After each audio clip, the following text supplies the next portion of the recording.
girls. I miss them so much.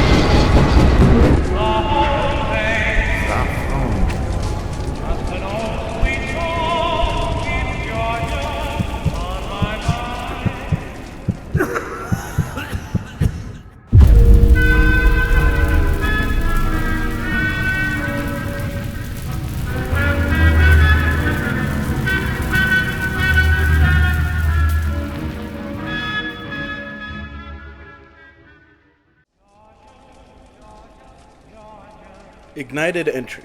It's an example of quality that most games should strive for when it comes to the horror, the story, and the small bits of humor as well. You absolute pussy! I'm Nexus, but you knew that already, and this video is about Ignited Entry, another free itch.io game that you've likely never heard about. A game about guilt, regret, and redemption. So before we dive right into the full game, make sure to subscribe with the bell on so you don't miss another mediocre video, and channel memberships are and will always be available for stickers to use in comments. Also, leave a comment about a horror game that you think is underrated and deserves more attention. Now let's dive in.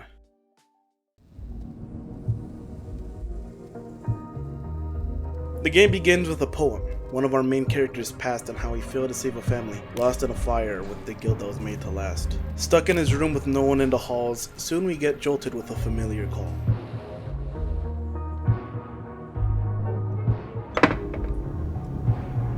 Hey, it's your brother, Jason. Our brother Jason, who we haven't heard of in several weeks, needs our help moving. Right away we helped him out in his removing.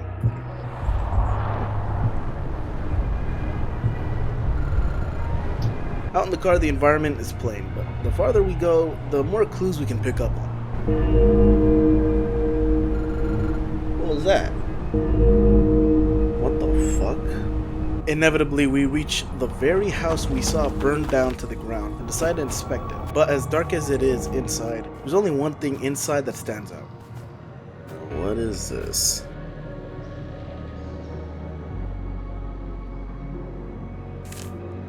We remember the symbol. What does this symbol mean?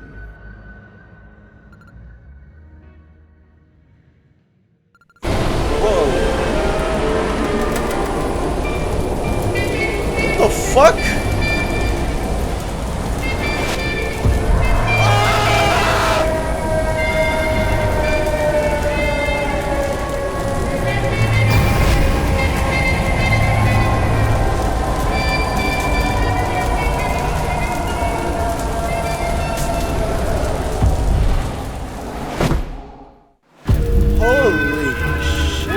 Jason and I got sent straight into hell, but while we were unconscious, Jason had took it upon himself to cut the symbol we saw into our arm. He wrote the symbol on us. What the fuck? For whatever reason it was, we don't know. The only place where we can move forward is through this evil-ass building, but it's not like we have a choice. We need to find Jason after all. Though Jason is always one step ahead of us. Jason, you stupid mother... Oh my god, whatever. Like he knows what he's supposed to be doing. Meanwhile, we have to proceed by any means necessary. Glad there's two separate reception rooms because the first one seemed too busy with our brother inside.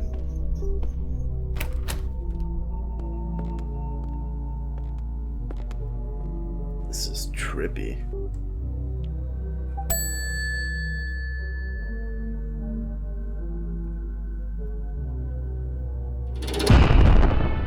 Whoa!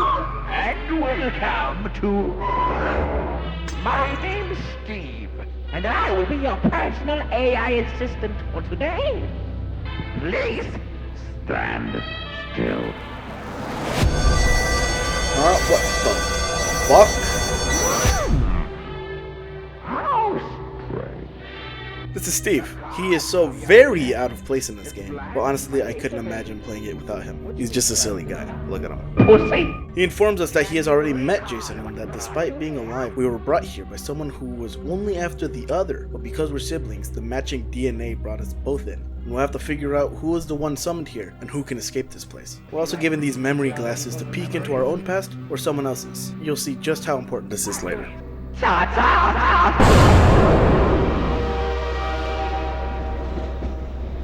That was new, I guess. We're in a train now called the Visitor Glide. There's a VHS player and the tape drops pretty soon.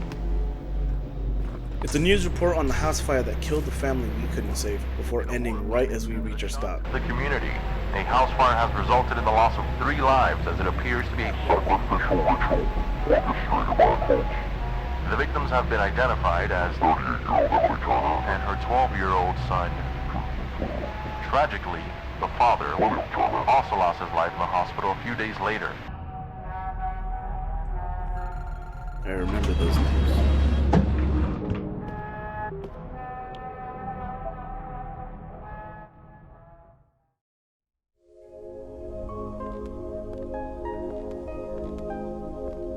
This is the home of the people who died in that fire, a memory of it when it wasn't burned to the ground. The house is normal in every room, minus the paintings, but inside the laundry room is a memory orb which we can use to peek into the past of the mother, Emily Turner.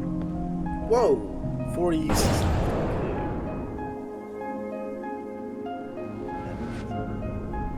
It's a small glimpse of family life to figure out the password for the computer, but it doesn't end without reminding you that this person who lived her own life was mercilessly killed inside of that fire.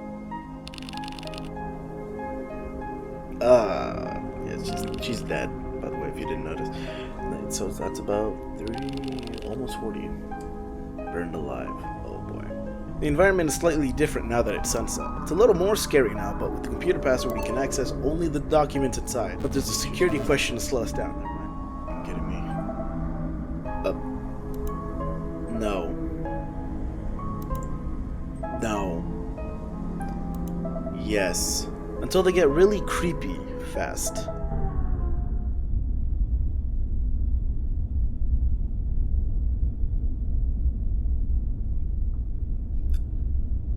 Oh god.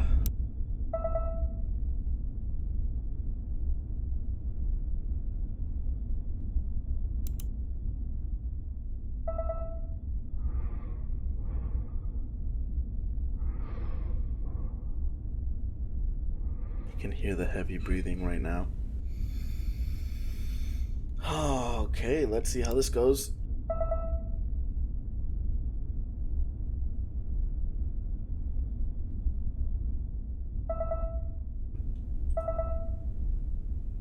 Under the bed is our answer. It's a key. We can unlock the door in the hallway now. Supposed to be snappy with it. Fucking hell!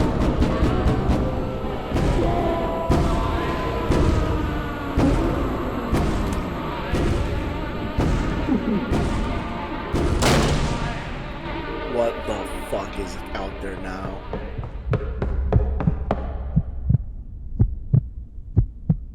What the fuck? I think he's here now. Are you sure it's him? Yes. I saw the symbol on his arm. It's him. I don't want to get out. I'm scared. The mother and her son are looking for us. The mark on our arm is what they recognize, but it's not our own. Now we're in the basement, or rather, Chase's zone, having just left Emily's zone, which is just a house. Down a very long staircase is Jason himself. Jason, what the fuck are you doing in here? Stop home.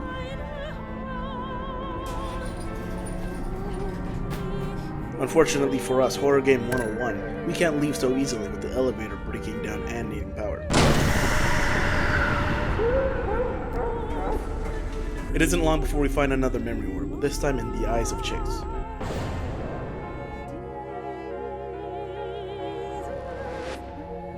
It's a very short memory. It has no clues or anything. Just a short glimpse of his life before reminding us this young boy died in that fire.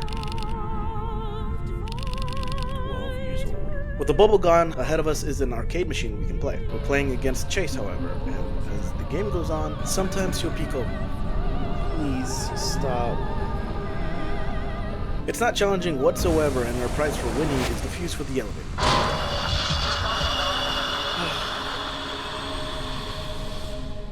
Putting the fuse inside and taking it down was not hard at all.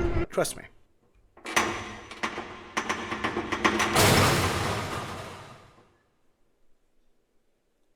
Don't you fucking dare.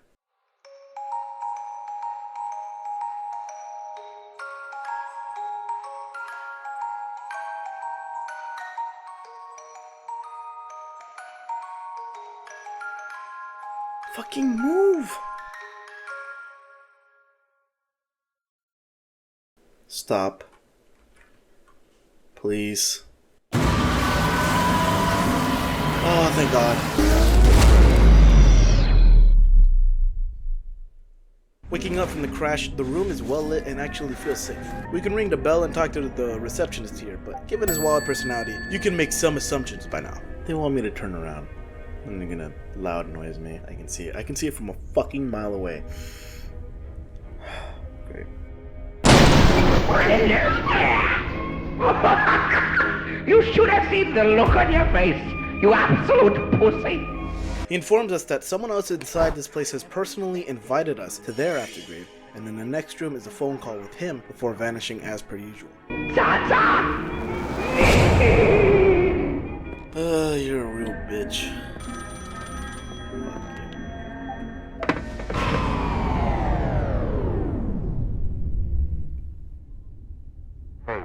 The phone call has a mysterious man on the other end who knows our situation and needs us to keep pushing forward to survive leaving this aftergrave and meeting him to figure out the rest. With the call ending, the next door is blocked by planks that have the symbol on it again. And lo and behold, we get Jason's matches that can burn and dissolve anything that bears the symbol, clearing our path and unfortunately making a former fireman burn matches to proceed further. Oh, I didn't realize I was playing Amnesia. My bad. In the next room, we're to burn several symbols to find pieces of a key and combine it to escape. But the further we go, the darker it becomes. The next room showcases that a diary is the key to escaping the aftergrave. And to find the key, we'll have to go deeper and deeper in this place. God. Oh, I got coughs. Oh, I need a cough. Unfortunately for me, after grabbing a crank, you're fucked.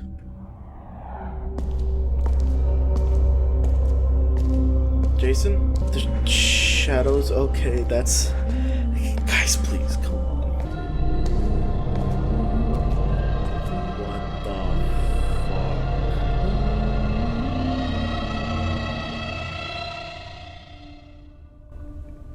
Please don't tell me I have to be chased. Please. To summarize this horrifying fucking section of the game that nearly made me quit, the matches in hand are the only way we can see and navigate the area. A map shows us where we are and where our exit is, but it must be powered first by a generator, and before the generator can be powered, it needs fuel from 3 separate rooms, and I wanted to quit so fucking bad. I'm getting away from the fucking PC right now. This is actually becoming a bit much for me. I haven't been this scared in a while. I didn't even get jump scared. The tension of being caught just frightened me so much. Come on. Please.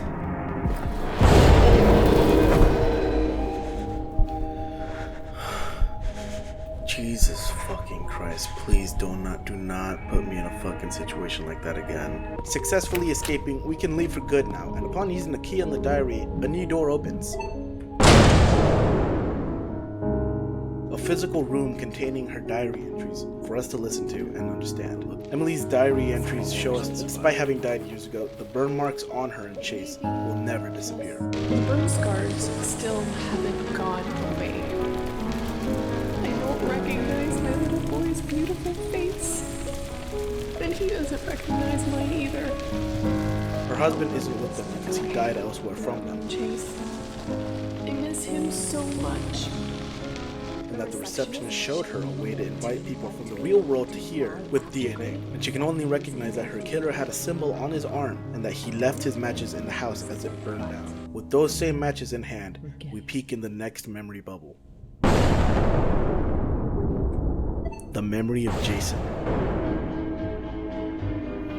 Jason's eyes. No.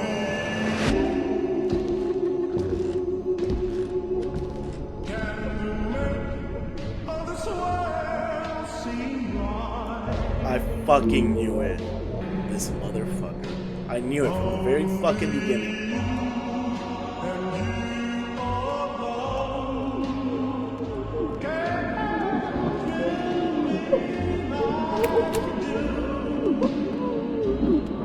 Yep. I fucking knew it.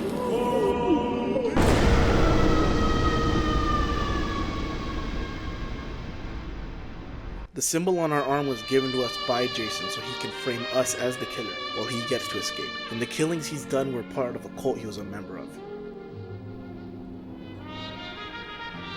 Let's just take a small moment here to appreciate how good the city looks for how short we'll be here for. Now we're at the exit of the aftergrave. It has the looks of a castle, and to open the door we need to move their bodies out of the morgue to get their hands on the pedestals to allow us to leave. First thing here, however, is a phone call.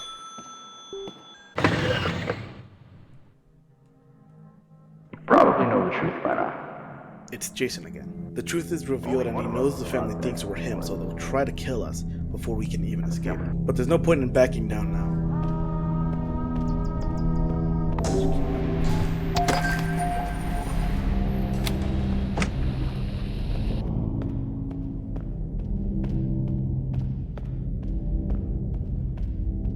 It's getting dimmer.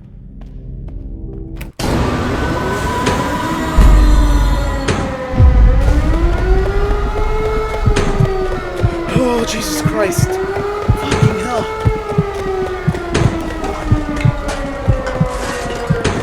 What the fuck?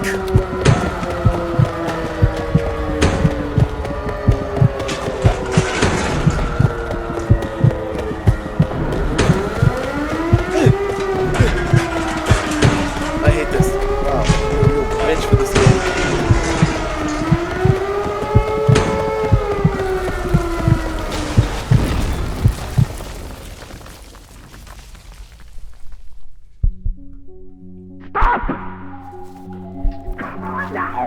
What have I told you to about trying to go outside of your aftergrave border?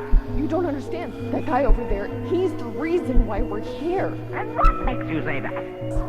Well, an individual who goes by the name William Turner has told me that he was the fireman who was trying to save you two. Wait. What? We barely escape and Steve clears the air about who we are before sending the two back to their aftergrave.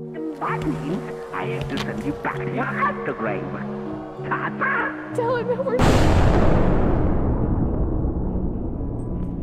All that's left is to meet the man on the phone. The train takes us to an empty hospital. Now we're in the hospital. Taking the elevator, we enter the darkest room in sight, and inside is a man we've never met before, showing us his memory orb to remind us who he is. God, you made it. I was worried they were going to catch up to you in the hallway. Let me refresh your memory.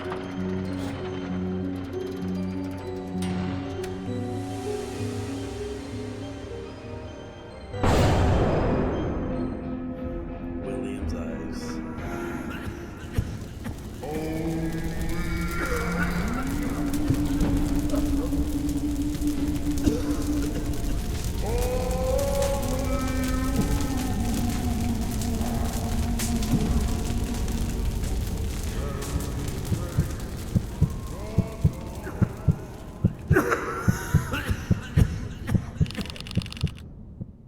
William Turner, the father of Chase and husband of Emily Turner. Having been saved by us but dying later in hospital from lung damage, creating a separate aftergrave away from his wife and children, only being allowed to watch from a distance. William finally explains why he needs us here. He explains that this place is not the true afterlife, but a purgatory world in between for people who need to find peace with their death. But him and his family will never be able to make peace with it so long as Jason is alive and killing more people. To help his family move on, we need to kill Jason before he escapes and we're trapped in his purgatory forever. William also reveals Steve's identity to us with a newspaper on the desk. Steve was a receptionist back when he was alive as well, and was also a victim to a fire, but the only one, because he made sure to evacuate every single person inside of a hotel, saving countless lives, and killing Jason will save him too. So with a ring of the bell, we go to Steve.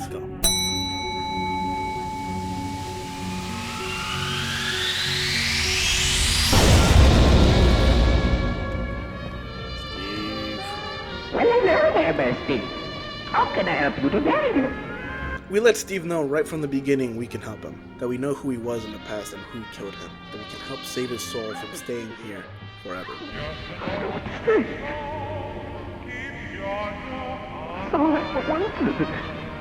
After setting his mind straight, he agrees to help us reach Jason trying to exit this place to save everybody.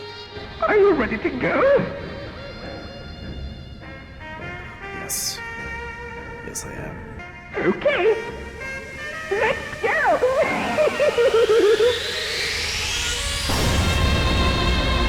Oh, I'm so excited! This feels so goofy. I want to so much fun, and really have to play. By the way, how are you planning on doing on this? I need to stop Jason from entering the portal and finish him once and for all. That's kind of badass.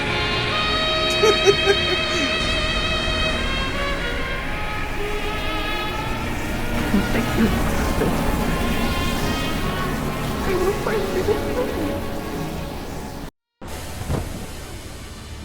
One final obstacle before we reach Jason. All we need to do is unlock the visitor exit. On our sides are letters from both Chase and Emily to William, showcasing just how much they miss each other and how their separation is killing them. Under both pages are shards of glass, similar to the one William gave us in the train before meeting him, and by putting all the pieces together, we can unlock the door and finally end things.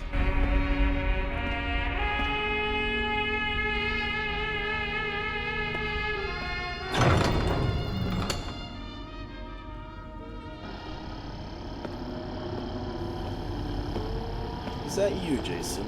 Jason, on a giant machine being transported back to reality, is monologuing about wanting to bring us with him, but that his purpose is too important. But we don't give two shits, and reading a note left on the machinery, we can overclock the machine. Hey! What do you think you're doing? Fuck you, Jason. Stop it!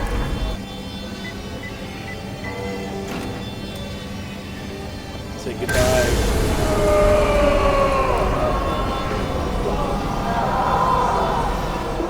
Once all three machines are overclocked, Jason is helpless and finally gets what he deserves. To feel the pain he's caused to the others. Oh. Burn, baby, burn!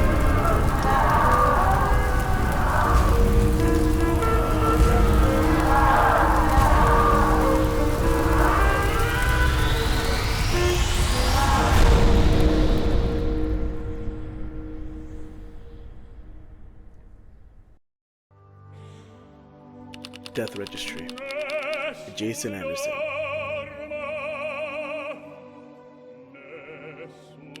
1989 to 2015.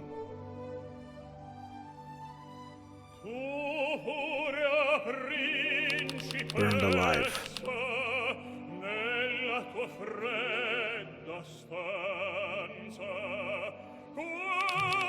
Daniel Anderson.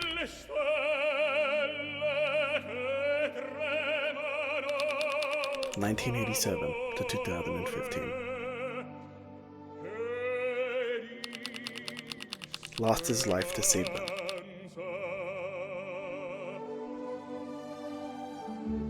I've always known my life might end protecting those who can't protect themselves.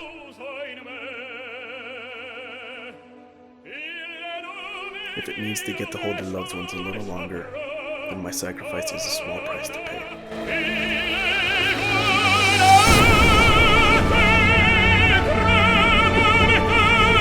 The souls of the victims can finally pass on in peace. Daniel lived a selfless life to help those who couldn't protect themselves, and gave it up to save the souls of the lives he couldn't protect. With the souls passing to heaven, our game finally ends.